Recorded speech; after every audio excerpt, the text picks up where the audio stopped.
Peran Nadiem Makarim hingga terseret kasus korupsi laptop Cromebo, negara diduga rugi 1,98 triliun rupiah. Mantan Menteri Pendidikan, Kebudayaan, Riset, dan Teknologi Nadiem Makarim akhirnya resmi ditetapkan sebagai tersangka dalam kasus dugaan korupsi pengadaan laptop berbasis Cromebo oleh Kejaksaan Agung, Kejagung. Kepala Pusat Penerangan Hukum Kejagung, Anang Supriyatna, membenarkan hal itu. Ia mengatakan, penetapan Nadiem Makarim sebagai tersangka setelah memeriksa 120 saksi dan 4 ahli.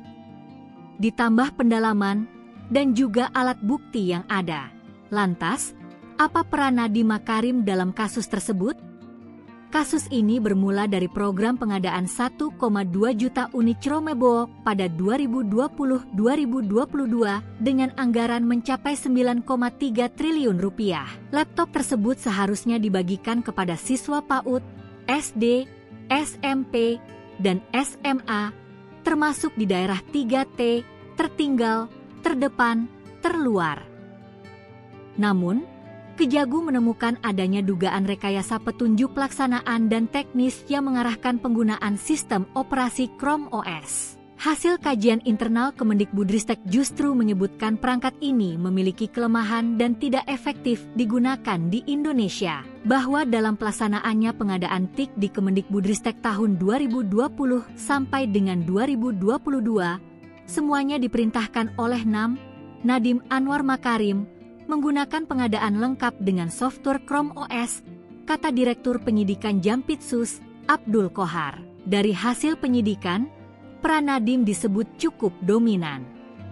Menurut Qohar, sejak Agustus 2019 sebelum menjabat, Nadiem bersama staf khususnya sudah membahas pengadaan Cromebo di grup WhatsApp Mas Menteri Kortim.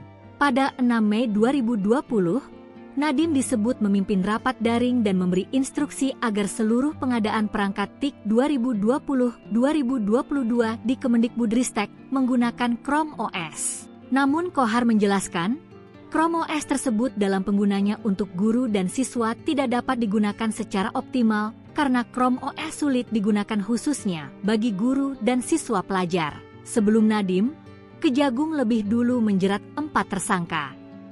Antara lain Juristan, mantan staf khusus Mendikbudristek, Ibrahim Arif, eks-konsultan teknologi Kemendikbudristek, Mulyat Syahda, Dirjen PAUD, Pendidikan Dasar dan Menengah 2020-2021, dan Sri Wahyuningsih, Direktur Sekolah Dasar Kemendikbudristek. Mereka diduga bersekongkol menyusun petunjuk teknis yang mengarahkan agar pengadaan laptop hanya berbasis Chrome OS. Akibat praktik tersebut, Kejagung mencatat kerugian negara mencapai 1,98 triliun rupiah. Cromebo yang sudah dibagikan justru tidak bisa digunakan secara maksimal, terutama oleh sekolah-sekolah di daerah. Qohar menegaskan, laptop tidak dapat digunakan secara optimal karena Chrome OS sulit digunakan, khususnya bagi guru dan siswa pelajar. Kejagung menegaskan penyidikan akan berlanjut untuk mengungkap sejauh mana keterlibatan pihak-pihak lain dan memastikan pertanggungjawaban hukum atas kerugian negara senilai 1,98 triliun rupiah.